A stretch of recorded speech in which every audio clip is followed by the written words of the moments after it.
Without any further delay, I'm really excited to get into the word of the Lord today. So I'm going to invite you to open your Bibles with me to the Old Testament book of Isaiah. I'm kind of thunderous today. Can somebody rein me in back there? Isaiah chapter 6. If you're visiting us today and you were given a gift Bible on the way in, that's going to be on page 367 of that gift Bible. And that Bible's yours to have. Please take it and rejoice in it. We're going to read the whole chapter. How's that? Isaiah chapter 6, we're going to read verses 1 through 13.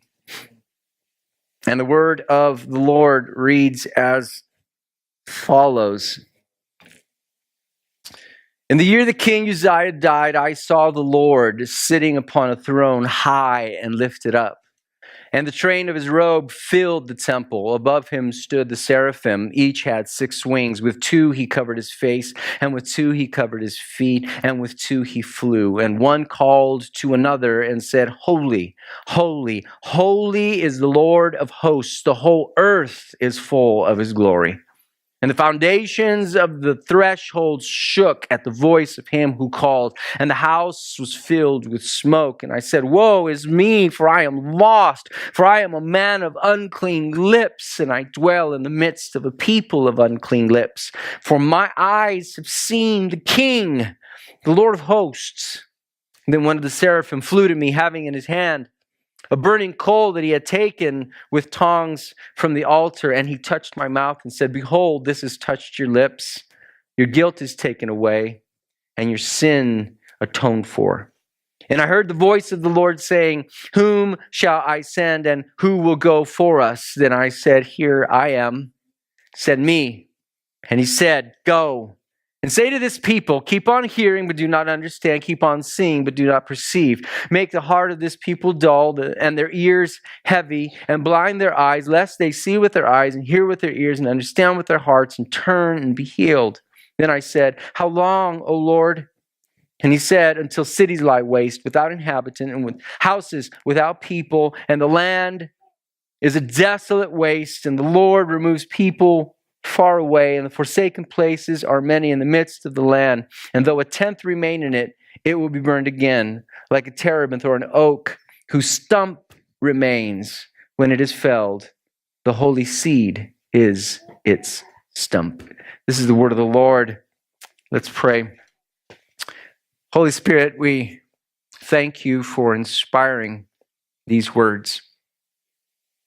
We pray that the same might and power and divine energy that came upon prophets to speak and write would come and minister those same words to our hearts for change, for growth, for your glory, so that we might be conformed to the image of your Son, Father, and so that we might live out this short, brief vapor of a life in a manner that is pleasing to you and most joyous to us. So come and speak to us, Lord. Give me grace to be faithful to this, and give us all ears to hear. We trust you. We love you in Jesus' name. Everyone says, Amen. You can be seated. Thanks. I hope everybody had a really good Christmas day and Christmas days. I know a lot of folks are, in fact, traveling. Some of our folks are buried in snow, and we're praying that their flights are okay to get them back. I trust that you had a very focused and intentional kind of a Christmas. I'm glad to have all the kids here. I hope the kids got all the toys you wanted, and I hope they're not already old to you, because that happens pretty quickly too. But I pray that Christmas was, as we talked about all month of this Advent season, I pray your Christmas was much, much more. For those who were able to join us last Sunday, and then again on Christmas morning, and last Sunday around the Lord's table, and spending time just pondering the fact that God came, and that there is that bread that was broken. I got to say, I'm reminded and convicted. I'm reminded of all those glorious truths, and I'm convicted the fact that come June, I wonder if I'm going to feel this way.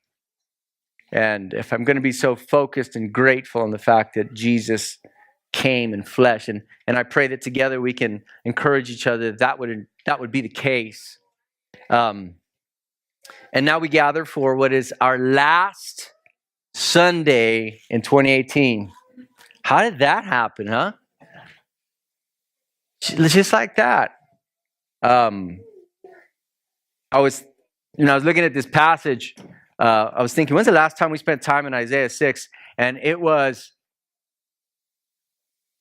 just surprised me how long it had been and how it doesn't seem like it was out. It was over 400 sermons ago. Over 400 sermons ago, we spent some time in Isaiah 6. Here we are on the threshold of a new year. And to talk about a new year on the heels of having talked so much about Christmas, it makes a lot of sense, because isn't Christmas that new baseline for measuring time? BC and AD, Jesus came and split history and said everything gets marked differently because Jesus came, and that's why we count years the way we do. We haven't been too accurate in counting our years, but nonetheless, it makes sense. And as we bid farewell to 2018, no matter what kind of 2018 you had, we can all find reasons to thank God and to praise Him.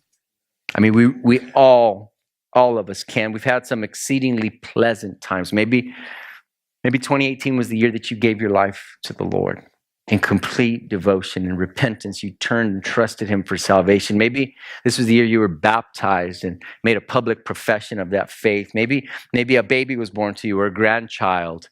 I know this will be a special year for the Booth family, as they had a baby this morning, 7 pounds, 7 ounces. Our song leader, Miss Adriana, is busy with that right now, so we let her have Sunday off.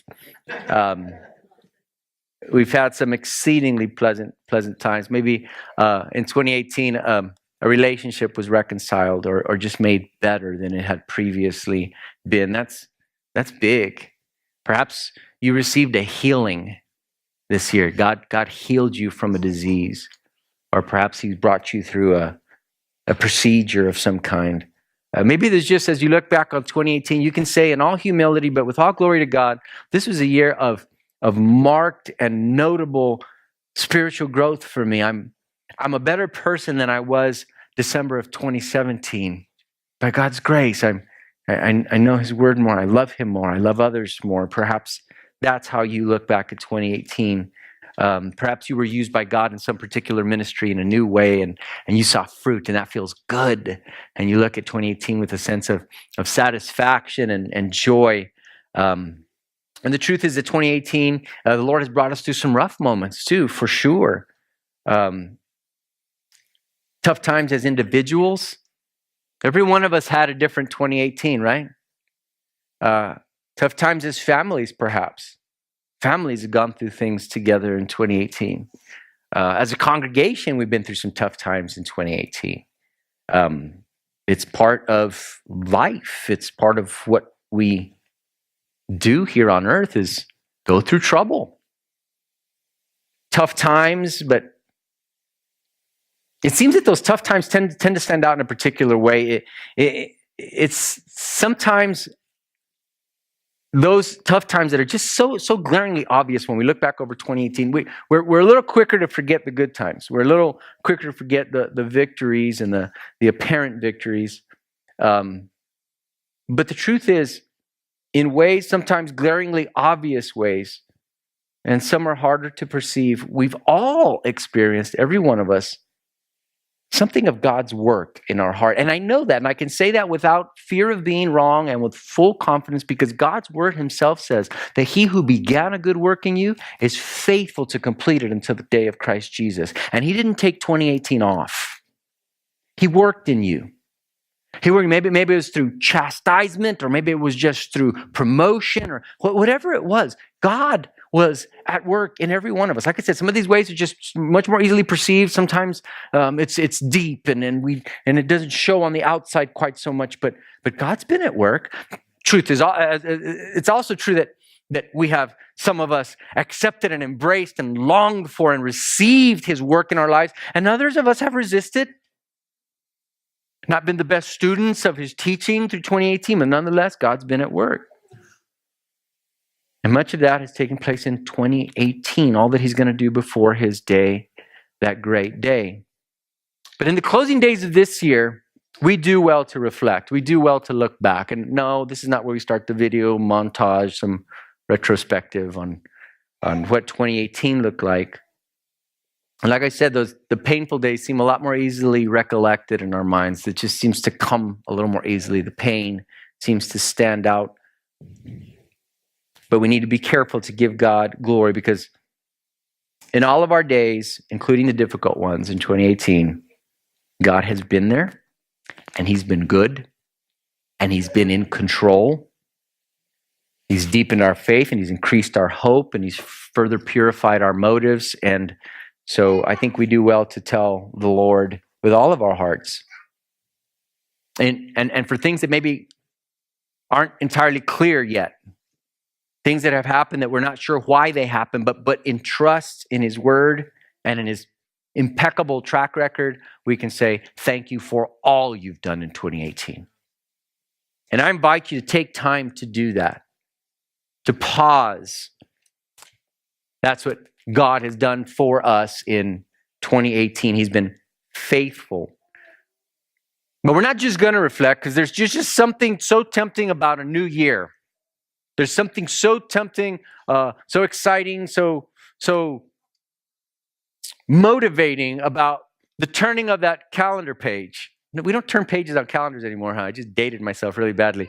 We turn pages on our, however we do it. But the thought of a new year, it gives this hope of better things, right? I don't know of anybody here who's hoping for a worse year next year than you had this year, a more difficult year, a more painful year, a year of more obstacles. And we all have this hope of 2019 being better. And come 2020, if the Lord has not yet returned for us, we'll be looking at 2020 and saying, a little better. We do well to do that. We stand on promises. God is good, and we know that all that he does is good. We feel the opportunity at the year end and at the beginning of a new year to hit, as it were, that reset button on our lives, right? We kind of get a fresh start somehow. It provides a great starting point for a lot of good New Year resolutions, right? Some of you are thinking of some of you have said them out loud. Some of you won't. That way nobody knows when you fail, right? That's smart. But we have some ideas of how we'd like things to go in 2019. Maybe it's in areas of healthier lifestyle. Maybe get yourself in some particular shape you've been hoping to get into. May it be so. May God help us to do those things for his glory. Maybe 2019 is that year that you really, really want better relationships. You just want to make some things right that aren't quite right. Maybe a sweeter marriage. Maybe it's in relationship with the larger family, whatever that is. Maybe it has to do with better relationships in your church. I just want to be closer to my people. I don't want to be just that Sunday guy who rolls in and rolls out, ticks the box. I really want to be in community. Maybe it's in your community group. You say, Lord, I really want to get close enough to bless and be blessed. I want to be near enough to serve and be served. I want to cross-pollinate with some other people. I pray that that's one of your resolutions. It's one of mine. I want deeper relationships. I pray that some of our resolutions are also involving friends and coworkers who don't know Jesus. That we would have 2019 out there as a goal. That I want this to be that year that I became bold in my faith, fruitful in my witness, unashamed. Absolutely, I want to be a shining light in my workplace, my school campus, my home. Maybe it's a year that you're hoping for some career improvement.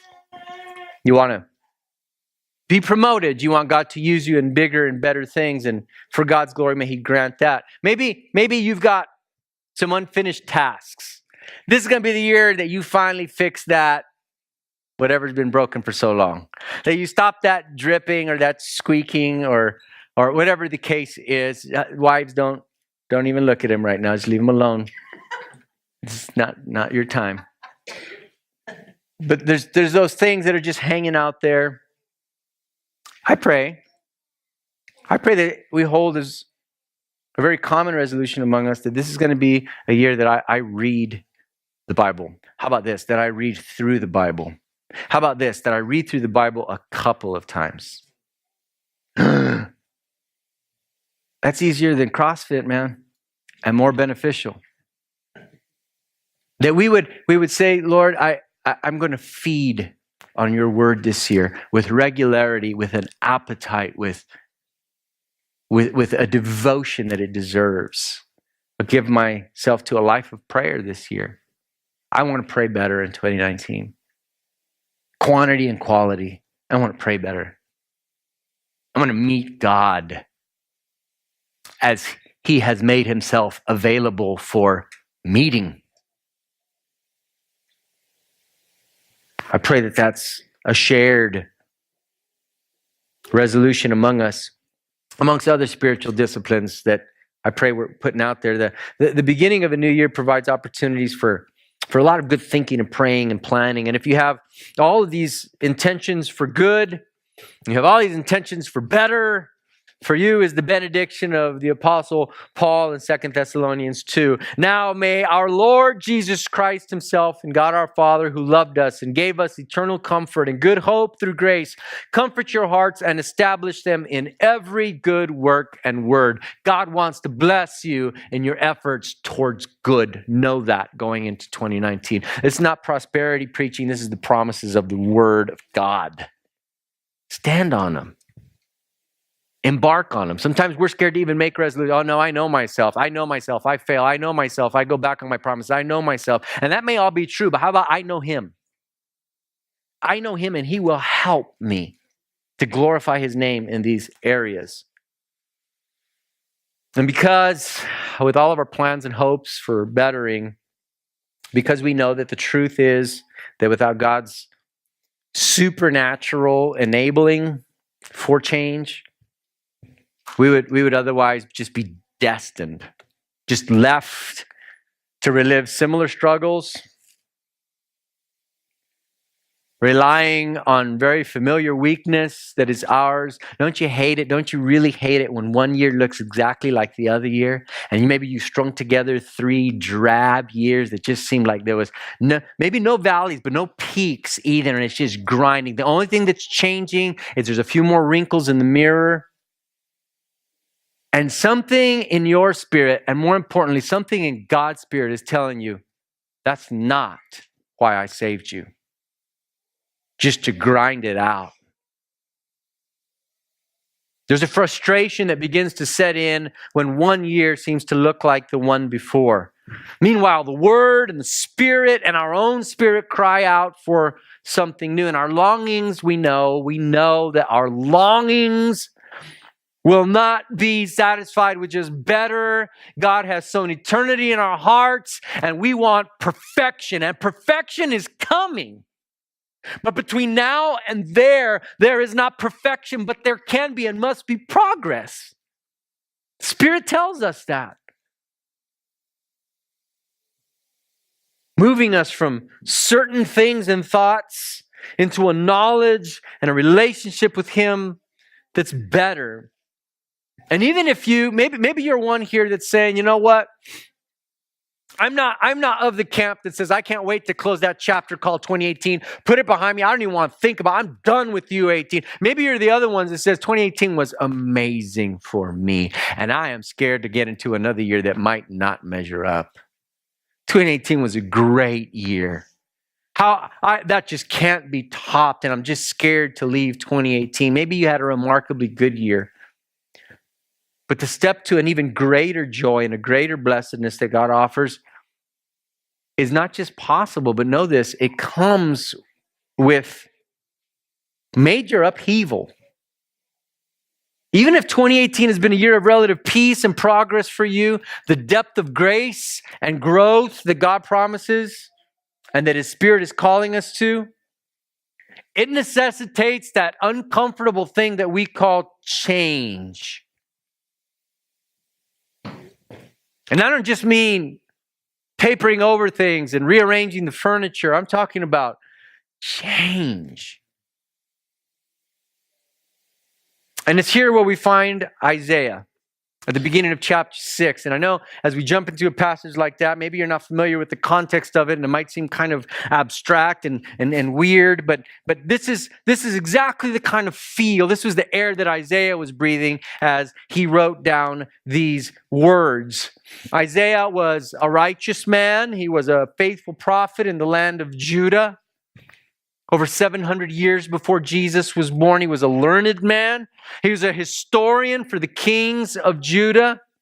He was a man called and anointed by God. And you know, as we read the scriptures indicate that chapter 6, where he has this splendid vision and he comes to tell us of it, and he's given this word and this mission to go out on, we come to find out that this was not his first prophecy. This was not his first encounter with the Lord. Isaiah was not coming to meet the Lord for the first time. He wasn't being commissioned for the first time. From the very first verse of the very first chapter, we see that Isaiah was already working amongst the people of Judah on God's behalf. He had encounters and experiences with the Lord previously, but what our passage does seem to point to is something new for Isaiah. An encounter, a nearness, a view, a vision, a calling, a commissioning unlike anything that his previous years had ever seen. This was new. This was different. This marked and changed Isaiah. See, again, Isaiah's not converted, saved. He doesn't come to know that the Lord Jehovah exists here. He knew, he walked with him, he served him, he labored for him amongst God's chosen people. But even amongst those who know something of God, God still has more. People would say, I mean, what more could a prophet really want? Knows God, knows his word, is functioning in God's service. I mean, should he even hope for more? Apparently so. And God gives him a great deal more. But what's fascinating here is the way that Isaiah marks this time in his life. The way he describes it, the way he timestamps this is remarkable here.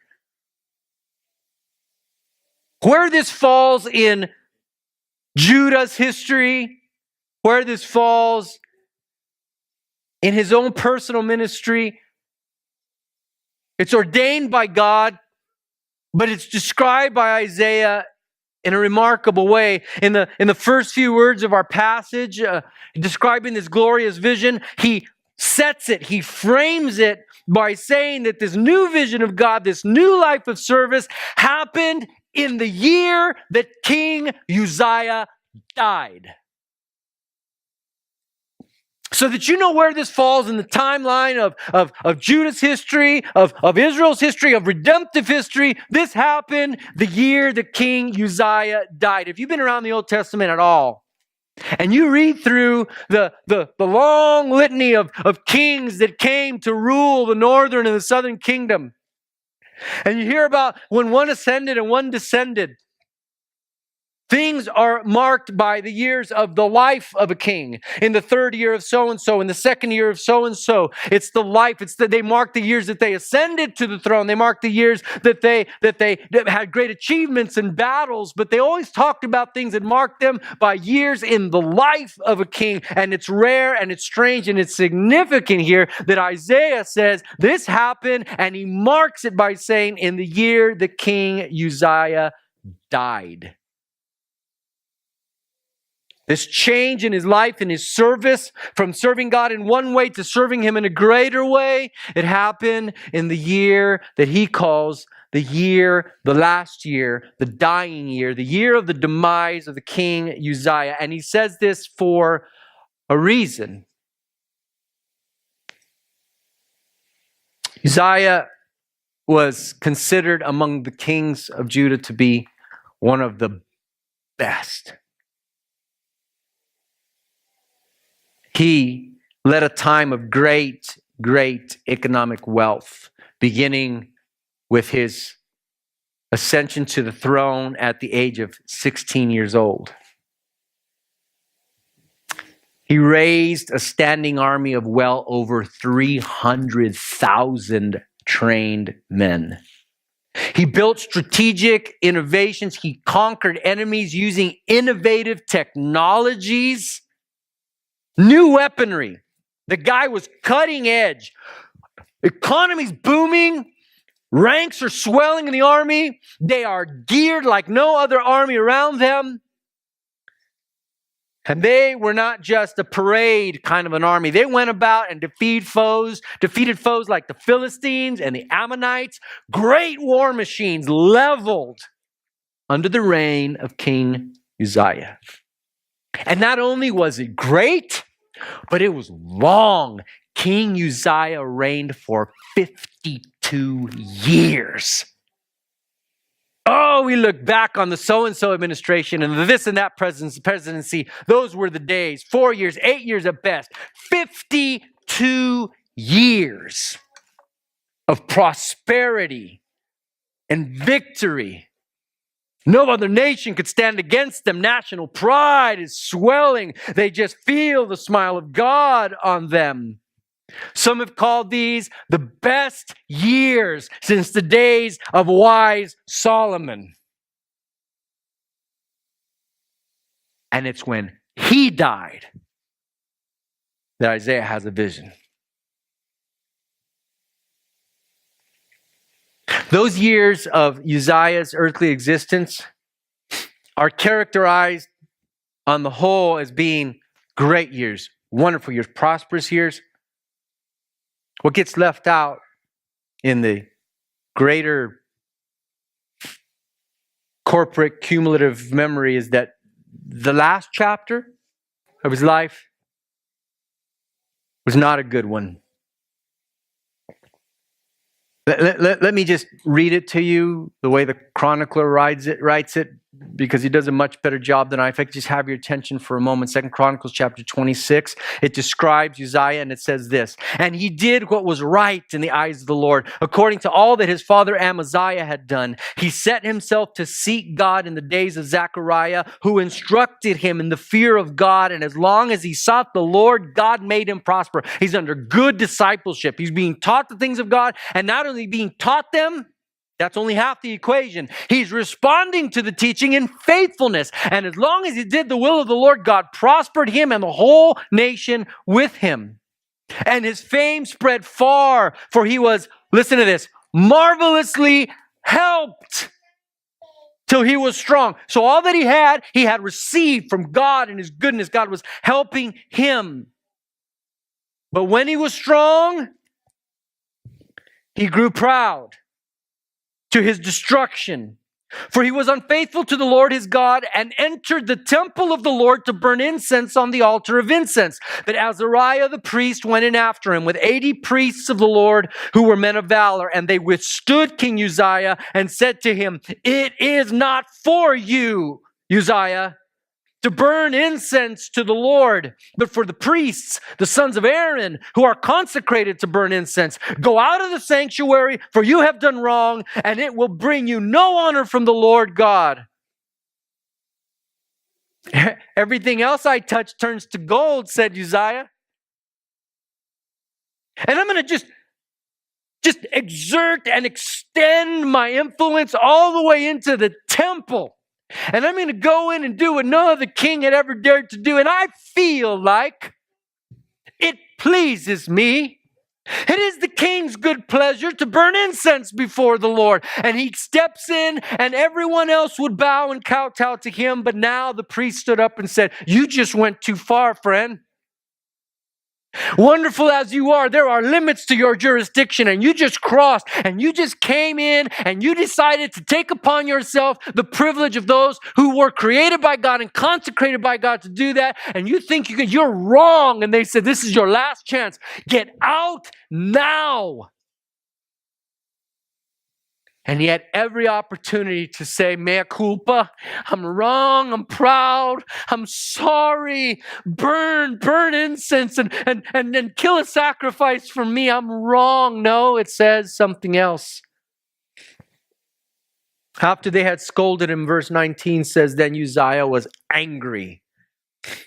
Now he had a censer in his hand to burn incense, and when he became angry with the priests, Leprosy broke out on his forehead in the presence of the priests in the house of the Lord by the altar of incense. And Azariah, the chief priest, and all the priests looked at him, and behold, he was leprous in his forehead, and they rushed him out quickly. And he himself hurried to go out because the Lord had struck him. They looked on him and they saw, and God put it right there where it could not be hidden. Put it on his forehead, a spot. I mean, just his flesh is dying on him. And they looked at him and they took action and rushed him out, not just because it was ugly to look at, but because leprosy had no place in the temple.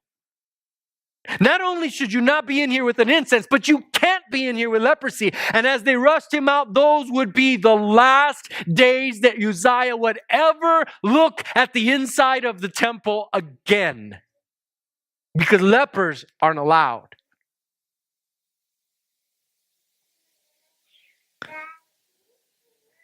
And he died, separate and alone, outside the camp. That's how the story ended. But with all of this, under Uzziah, the people had been so content for so long, over half a century, that Isaiah would remember the time of his encounter with God as the year that the relative comfort that they had enjoyed had changed. See, this is hard. This is really hard for me to express, to understand myself or express to the rest of us. There's not many of us here who have lived during great world wars. Now, I understand anybody who's done tours anywhere else, it shook your world for sure. And your children's world for generations to come. But I'm talking about those epic kind of things where the whole world is engaged. World War I, World War II, massive things where nothing would again be the same anywhere. This is how Isaiah feels. This was the year that King Uzziah died and everything was uncertain. He doesn't call it the first year of the reign of Jotham, who took his place. I still can't get over the fact that Uzziah's gone. It's what I'm so used to. It's what we're so comfortable with. I can hardly remember another king. Everything's been going this way for so long. This we can relate to. The comfort, the ease. Now, I don't downplay any of the suffering we may have gone through, but please let us be realistic. The comfort, the ease, the opulent wealth that is ours compared to the rest of the world. We can't remember a time when it wasn't like this, and we can't even imagine a time when it won't be like this. But here's Isaiah. This was the year everything came to a screeching halt. Isaiah doesn't tie it to the first year of Jotham. He ties it to the death of Judah's king, because he realized that from that time forth, something would change, and it would change in the monarchy and in his source of security. It's that same verse 1 there in our reading today. Isaiah says that in the year that King Uzziah died, he saw the Lord where? Sitting on a throne. So in one breath, he speaks of a king dead and a king enthroned. There was a change in Isaiah's life. He's declaring, among other things, by verse 5, my eyes have seen the King, the Lord of hosts. See what's happening in the life of Isaiah? In the year that King Uzziah died, I saw another king.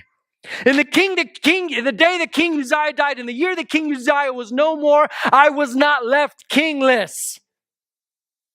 In the day that the great king was no more, a greater king took over. In the year that I had to let go of that which I was comfortable with, something more amazing was mine. There's something here for us. Other kings would rule over Judah, but Isaiah is forevermore, after this moment, crystal clear that whoever sits on that little throne in that little palace over there,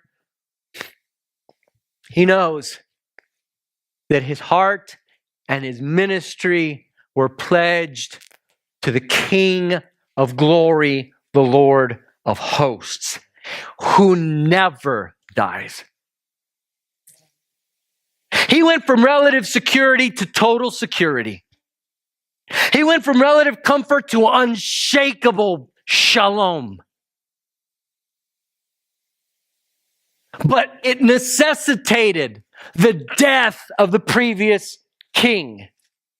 The demise of that which he had hung all of his hopes and comforts on had to be no more, because this king, this great king, he shares his throne with no one. The year that King Uzziah died, Isaiah saw who was and who is and who forevermore will be the king. And what Isaiah is telling us here is that when we no longer tether our comfort and our security and our hope on the lesser things of this life, on people, on economies, on governmental administrations that come and go, on elections, on policies, on rate hikes, market fluctuations.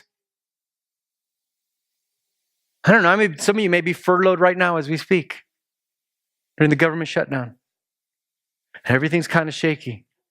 And you're wondering who's in charge. Wonder no more.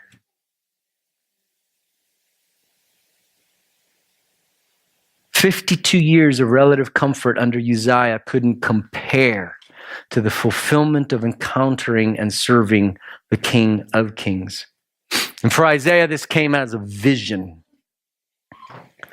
And I put it to you that this is not really different for us. Because we need to see, every one of us needs to see the same basic three things that Isaiah saw here. Now, there's so much to talk about here. Seraphim and cherubim and the temple and his garments and how much of God did he see? Did he see him in his essence? Was it some kind? That's a whole other series of sermons. But what I need us not to miss are at least these three things. He had a threefold vision. Number one, he saw God. Don't just gloss over that, because that's where it all starts, not just for Isaiah, but for every single one of us. He saw God, and then he saw himself, and then he saw the mission. First and foremost, as I mentioned, it is a vision of God. You understand this? I realize there are passages, at least a couple, that say no man can ever see God and live. He lives in the unapproachable light.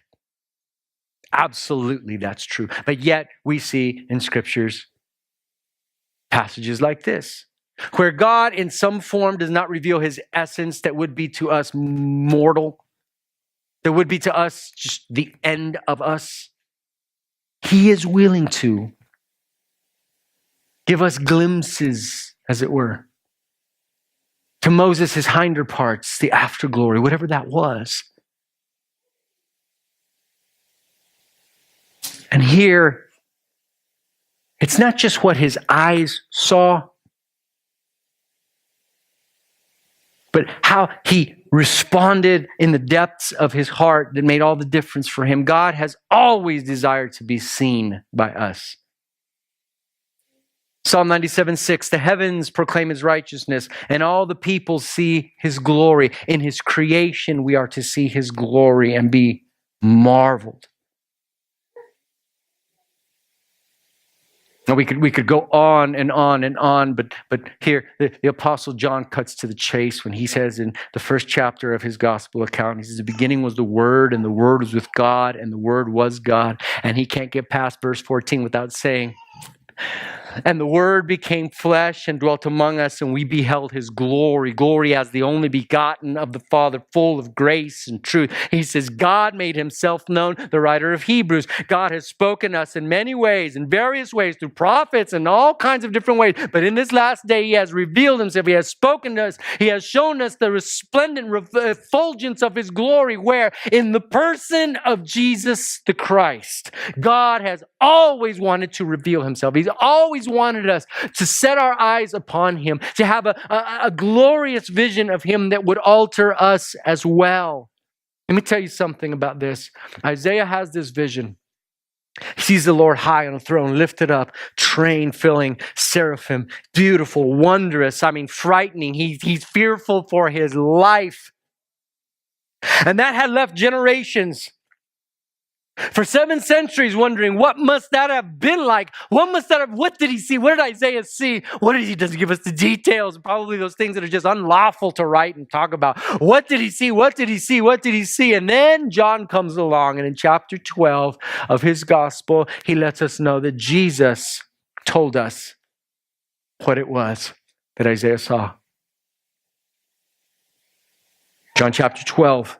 So Jesus said to them, the light is among you for a little while. Walk while you have the light, lest darkness overtake you. The one who walks in the darkness does not know where he is going. While you have the light, believe in the light that you may become sons of light. When Jesus had said these things, he departed and hid himself from them. Though he had done so many signs before them, they still did not believe in him. So that the words spoken by the prophet Isaiah might be fulfilled. Lord, who has believed what he heard from us, and to whom has the arm of the Lord been revealed? Therefore they would not believe. For again Isaiah said, he has blinded their eyes and hardened their heart, lest they see with their eyes and understand with their heart and turn, and I would heal them. Sound familiar? It's the passage we just read. And then he goes on to explain. Verse 41, Isaiah said these things because he saw his glory and spoke of him. Who's he talking about? His glory spoke of him. Well, who was he just talking about? Jesus. John is saying, Isaiah's words sound familiar when Jesus says them. Let me tell you who Isaiah was looking upon when he received those words. He saw the Lord high and lifted up. Who was that sitting on the throne? None other than Jesus the Christ.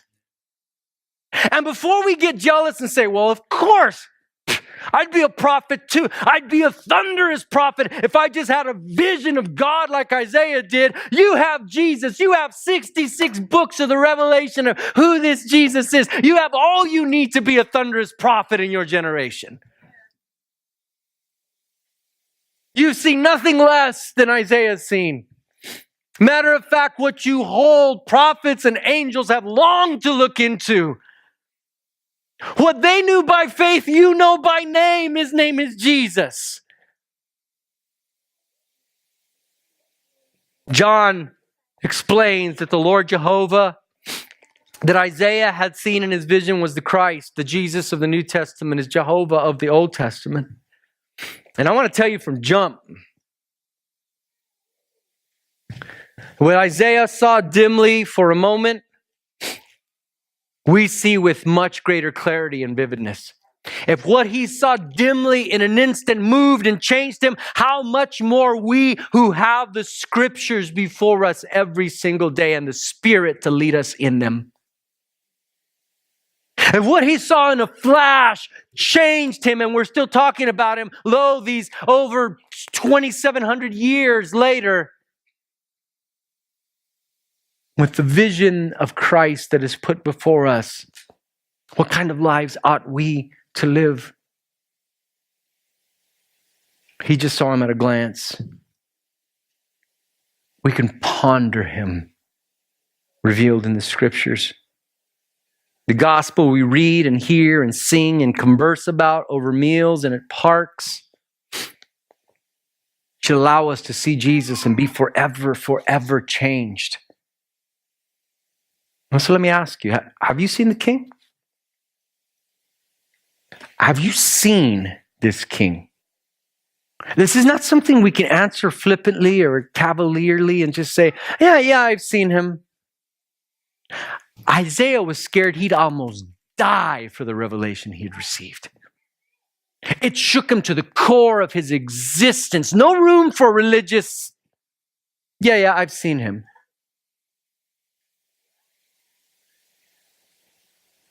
Have you seen him? Have you seen that same? Have you seen him as your sovereign king? When you see Jesus, do you see him as a bellhop coming to your service, or do you see him high and lifted up? When you see Jesus, do you see Jesus as a spare tire for when things get tough, or do you see him as the captain at the helm of your existence? Have you seen the king? Have you seen him as king? I mean, as king. Let me put it this way. Can he command you? Or is this a leather-bound book of divine suggestions to you and me? For if he's king, monarch, sovereign, on the throne of glory, it begs the question, can he command you? Is his wish your command? Just knowing that it's in Scripture, does that settle the issue in your life? Have you seen him as king? Do you trust him utterly? Note how Isaiah saw him and how faithful saints to the ages have seen him and see him still. In the year that King Uzziah died, I saw the Lord sitting upon a throne, high and lifted up, and the train of his robe filled the temple. I saw him on a throne, as we said.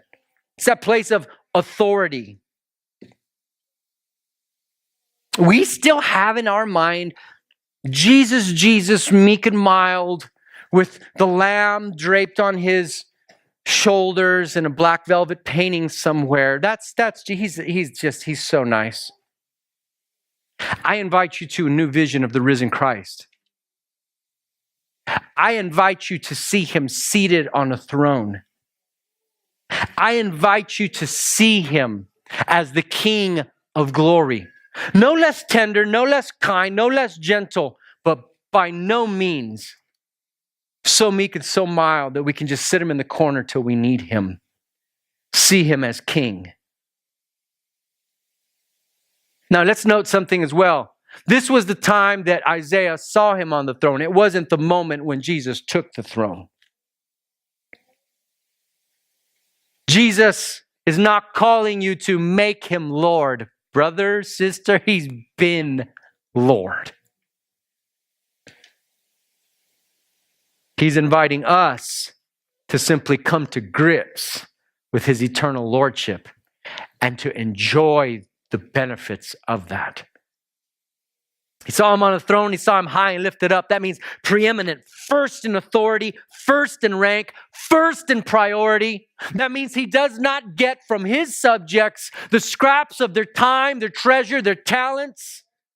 Preeminent, first priority, first on the list. High and lifted up, and the train of his robe filled the temple. There's volumes, gallons of ink have been spilt on this wondrous aspect of this vision. But suffice it to say today that his glory fills his temple, and the New Testament temple is his church and our hearts individually. And it says that the train of his garment, his glory, filled the temple. You know what full means, right? Full means no room for anything else. His garment didn't decorate the corners of the temple. It filled the temple. As a matter of fact, that word train could equally be translated into hem. The mere hem of his garment stuffed the temple. That's the size, the glory, the magnificence of the God we know and ought to serve accordingly. It's no wonder that this vision changed Isaiah. No more room for anything else when his glory fills your temple. When he fills the temple that is his church, not the building, the people. As lively stones put together into this new house. It needs to be our prayer individually. For yes, your body is the temple of the Holy Spirit, and we together are a dwelling place for God, absolutely. But know this, when our temple doesn't look like this temple, we have to pray. When our temple doesn't look like that temple, replete with his glory, bulging with his effulgence, we need to pray. When our temple is empty of his train and we're going through motions, then we would need to pray. I thank God we're not there, but we need to be sensitive to this. If there is room for anything other than his glory, we need to pray that our temple be full. He says the doorpost swelled and creaked. The place was about to explode with the glory of God. So should be the temple of your heart and our collective heart as a body. Because where that king is, there's that kind of glory.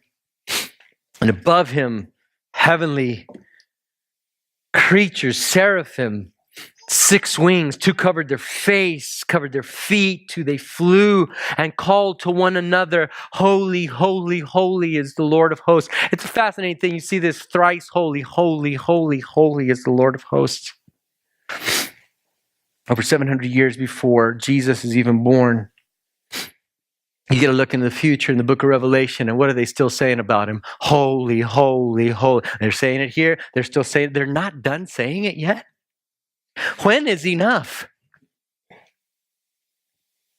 That song is still not over today. Holy, holy, holy. And it says they're speaking it to one another. Isaiah's just watching this. They don't turn and address it. It's like Isaiah's not even, it's not about you. We've just got, and they're telling one another, see how holy he is. See how holy he is. See how holy he is.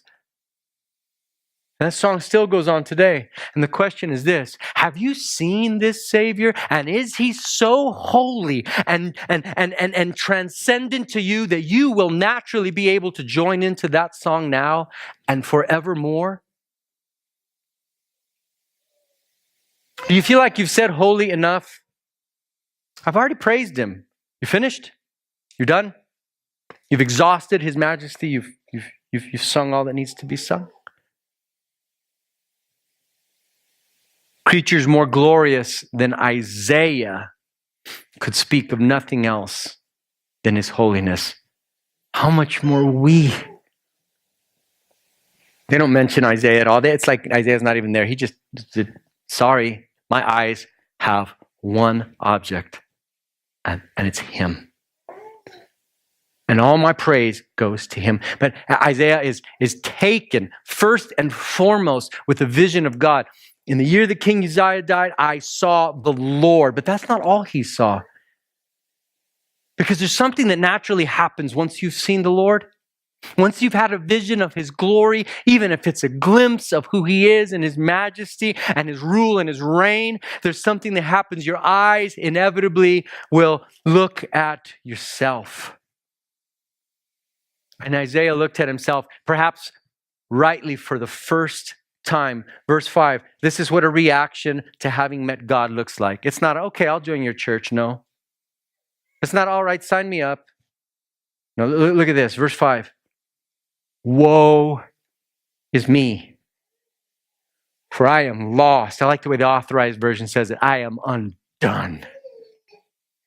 For I am a man of unclean lips, he says. The natural reaction of those who have encountered a God so glorious, so holy in the person of Jesus Christ is to take note of that him-me contrast. He's so amazing. He's so pure. He's so holy. He's so mighty. He's so all-knowing. He's so wise. And I am made deeply aware of the fact that I'm not.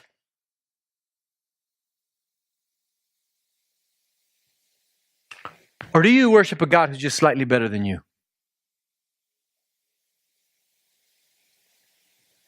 The natural reaction is to contrast God against ourselves and tremble.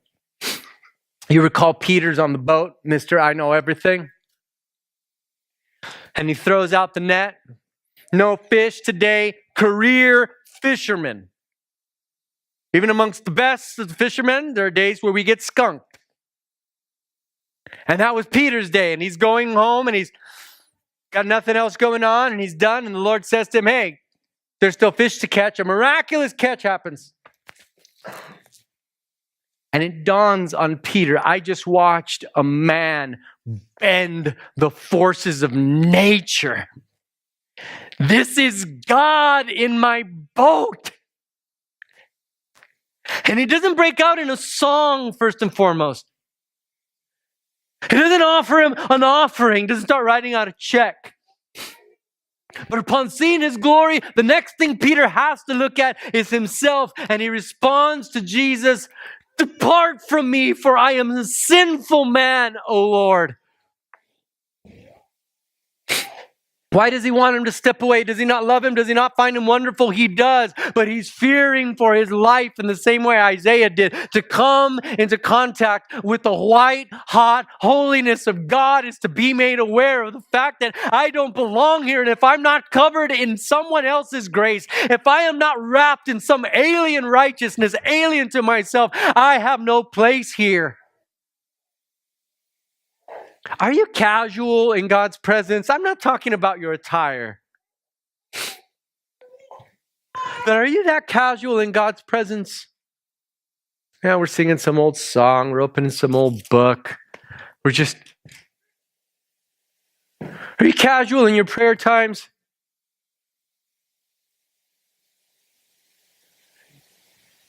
Are you casual in, I did my morning devotional, 2 pages, 15 minutes. You better be satisfied, Lord.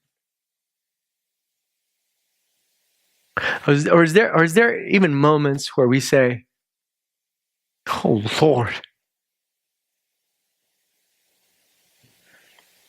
who you are and who I am. If not for the grace of Jesus Christ, if I were not clothed in his righteousness alone, this would not only be unwise, this would be unsafe for me to approach you. And yet, he doesn't just allow us in his presence, he beckons us.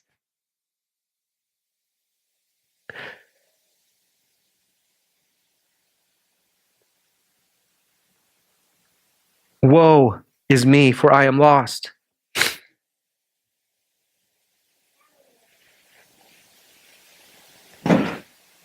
Isaiah mentions his lips. I'm a man of unclean lips. He's not saying the only thing I've ever done wrong is use the wrong words. But he's recognizing the fact that our mouths are so often the portal into what our souls are full of. And so it was that Jesus taught in the book of Matthew, from the abundance of the heart, the mouth speaks. And so when he makes reference to his lips, he's making reference to all of him. I am a man of unclean lips, he says. Our sinfulness is made clear when we look upon his holiness. You ever stop to ponder the holiness of God? That's a whole series of sermons. I commend to you R.C. Sproul's work on the holiness of God, a book entitled just that.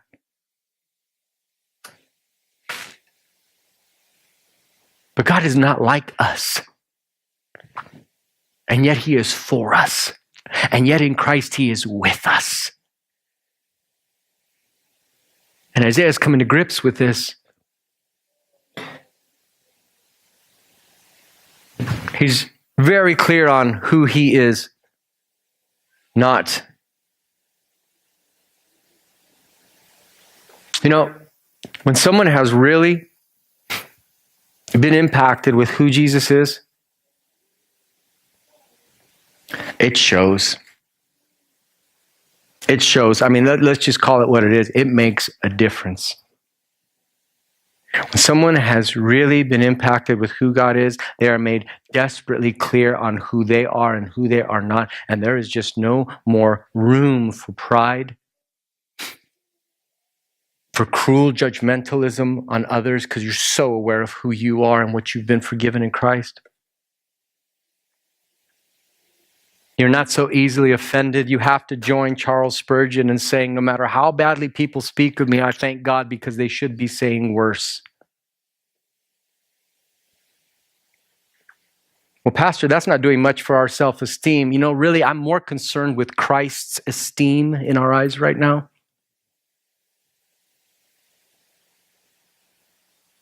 Because the truth is that Christ has come to take all of that sin that makes us so aware of his holiness and take it unto himself and nail it to a cross, that we can not just come, but he instructs us to come boldly before his throne of grace, that we may obtain mercy and find grace to help in time of need.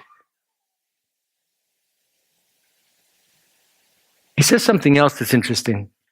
In verse 5, Isaiah says, I'm a man of unclean lips and I dwell amongst a people of unclean lips. And you know, we try and keep it our practice here to say, hey, brother, confess your sins, but don't confess other people's sins. What Isaiah is saying here is a few things. He's saying, listen, even my national pride, remember, he's coming on the heels of 52 years of batting 1,000 under King Uzziah. We are the most prominent military force. We are the most powerful economic force. And nonetheless, as I stand here in your presence, I can say this about our people more than anything else. We are sinners. Rich sinners, famous sinners, feared sinners in the valley here. But nonetheless, we can't stand before a God so holy. Having seen Jesus, our weakness is made clear, but you know what else is made clear? The weakness in the people around us. And the truth is that should affect us for the better. Not to make us judgmental of them, not to just make us hyper aware so that we can police them in their sins. But no, having seen the glory of Jesus, Isaiah is made keenly aware of the spiritual brokenness of those people around him as well. He says, if I feel like this, then they're like this. And if I need mercy, then they need mercy. And it changes him. And it's God's preparing him for the mission that he's going to send him on. First of all, you need to realize these people desperately need the help that I'm going to have you carry to them. Question is this: have you seen the King so holy that he makes you aware of your brokenness and makes you aware of the brokenness of the people around you so that it stirs you to compassion for them and a willingness to serve them? If you're this holy, as the psalmist said, who then can stand? That means we're all lost. I feel not just for me, I feel for all of us, he says. We need some mercy. We need your grace. Have you seen the King in a way that gives you compassion for lost people? Have you seen the King in a way that makes you realize I'm no better than him or her? It doesn't matter what they smell like or where they slept last night. I have seen the King and I know who I am without him, and you're just me.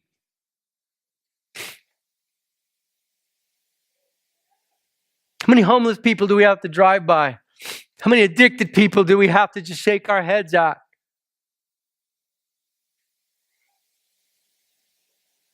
If we've seen the King, it changes everything. Isaiah saw the needs in those around him. We must see him as both glorious, and we must see him as the one that a broken world needs desperately. Quick step backward, but Uzziah needs to die first. We're so caught up in our comfort and in our creature commodities that we cannot look upon others with any kind of compassion because Uzziah is still alive. But in the year that King Uzziah dies, everything changes. And he again declares, my eyes have seen the King. Yeah, that other king's dead, but I've got a king, the Lord of hosts, subject of a higher kingdom. No longer looking to Uzziah, there can only be one king. And before his encounter is over, before Isaiah is done looking upon Jesus and being changed by that vision, Isaiah sees himself not just as one sinner, not just as one sinner among many, but before he leaves, he sees himself as one atoned for by the grace of a kind king. Because it's then that the Lord sends an angel with coal from the altar, the place where sacrifice was made. That's where atonement comes from. Not because you're good, Isaiah, not because you're wise. No. Something else had to pay a price. This is coming from an altar, and the altar burns incessantly with the sacrifices that make way for sinners like you. And he says, I'm going to take this and I'm going to bring it to where you are, because you can't come to where it is. The whole vision that Isaiah has, he has from outside the temple. And atonement has to be brought from the holy out to the filthy because he can't go in. That's my story. That's your story. Jesus had to come to where we are because we could not go to where he is. And he brings the coal off of that altar and he touches them and he says, your sins are atoned for. You're not walking out the same. You will never be the same. But before you leave, I'm going to commission you. I'm going to give you something to do. And as a kind of a test, a proof to Isaiah that his heart had been changed, the King of Glory, having every right to have just commanded him and sent him out, first asks a question.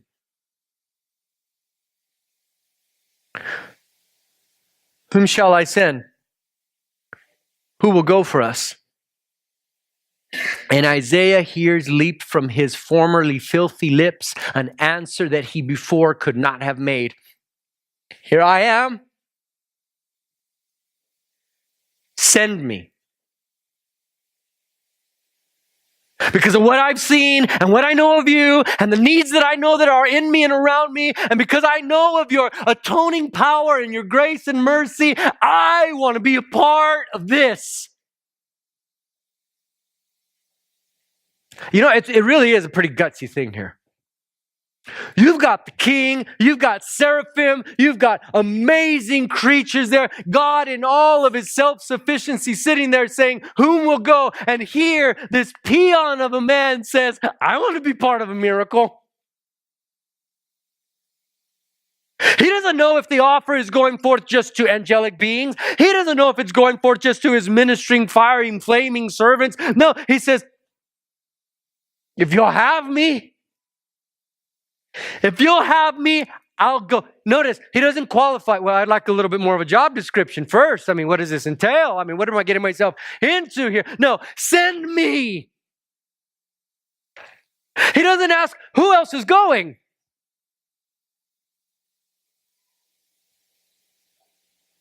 He doesn't say, is it popular? Am I going to be well resourced? Here I am. With what I know from the past few moments in your glory, there's no place I'd rather be than where you send me. There's no resource I'd rather lean on than who you are. He presents himself to God's service, presents himself knowing that he will fall short. And he says, send me. It doesn't say where to. But the Lord goes ahead and tells him. And I just want to close with this. Sometimes we read this passage and we stop. Right there after verse 7, is it? Who will go for us? Send me, I'll go. Great missionary movements have been begun on sermons that end at that verse. But we read the whole passage. Because the Lord then says to him, all right, I'm going to send you. Here's going to be your message. It's not going to be well accepted. It's going to be the kind of message that is going to have extreme reactions. It's like the old saying, the same sun that melts the ice hardens the clay. And the message that I send to you is going to turn some people to me, and it's going to turn some people ravenously against me. You are not going to be popular. I'm sending you out on a most unpopular mission. Are you still wanting to go? Because if I'm king and I'm truly glorious and I'm enough, I could send you into the very fires of hell and you would gladly go. You still want to go, Isaiah? And thank God, Isaiah and many since him have gone.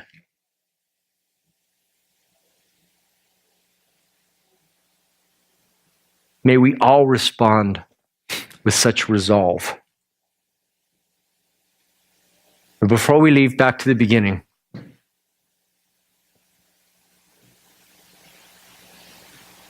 None of this happens until you can mark the time when King Uzziah dies. None of it. No vision, no commission, no empowering by God. Until King Uzziah. I don't know what your Uzziah is. It might be your job. It might be your looks.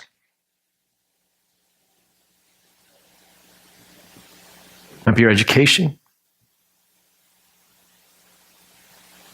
But there's one throne.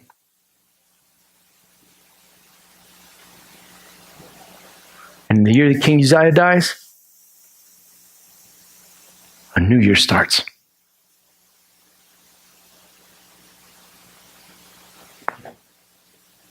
My prayer is, what do we have left in the year? I pray that one thing that we do leave behind in 2018, every one of us, that we together can leave behind a graveyard of leprous dead kings that did not serve us well.